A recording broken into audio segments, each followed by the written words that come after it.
It happened again. Another mass shooting, this time in Las Vegas. The worst mass shooting in American history. We don't know the facts. We don't know why Mr. Paddock did it. But we do know that a lot of Christian leaders are offering their prayers and consolations. Laura Ingraham, Franklin Graham, senators and congressmen. But prayers without action is useless. And I am sick and tired of evangelical Christians defending the gun.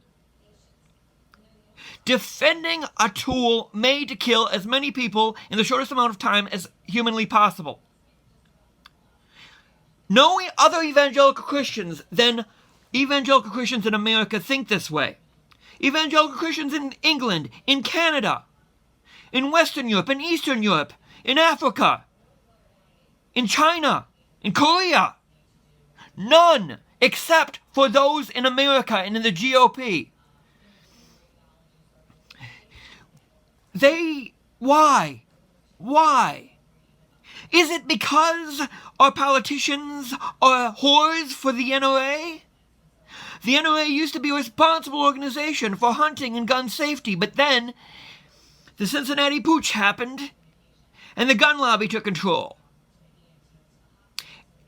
It's been less than 20 years that the Second Amendment was interpreted for individual right to bear arms. It used to be for a well-regulated militia. But semi-automatics, I understand.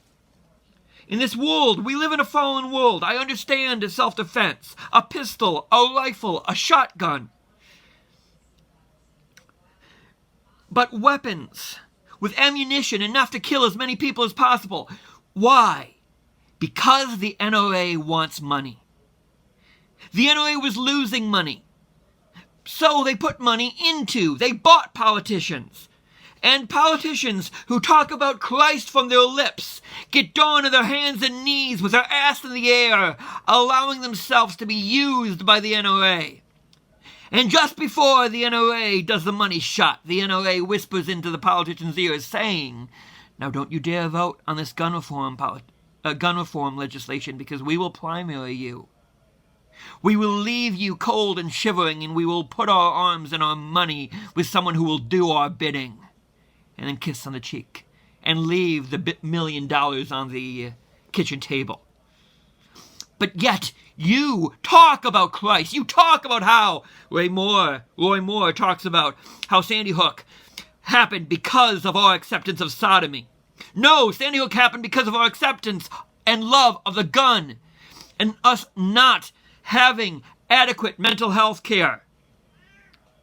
But Roy Moore doesn't speak this. He brings his little gun out and says he's a Second Amendment guy. Well, Roy Moore is a whore.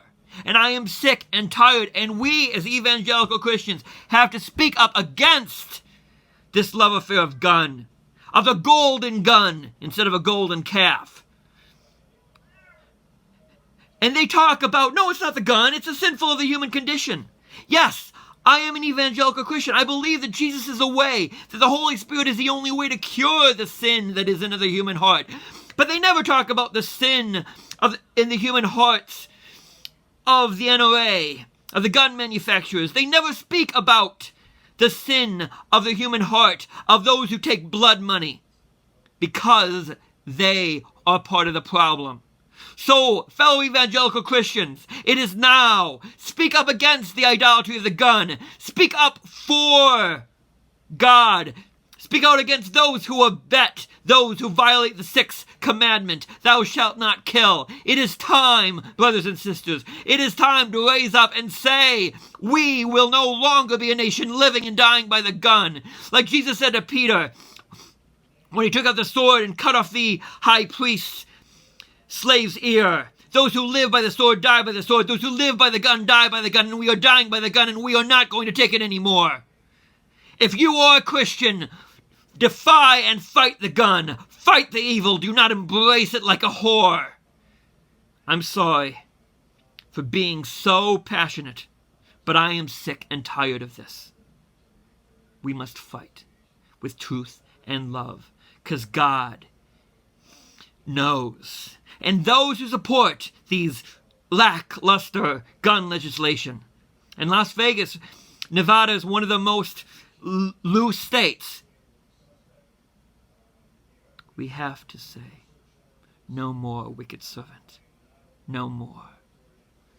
I pray for those people who died. I pray for the killer. But more than that, I pray that these politicians will be defeated next November and we will get gun reform legislation. Because prayers without action is worse than useless. It's blasphemy. God bless you.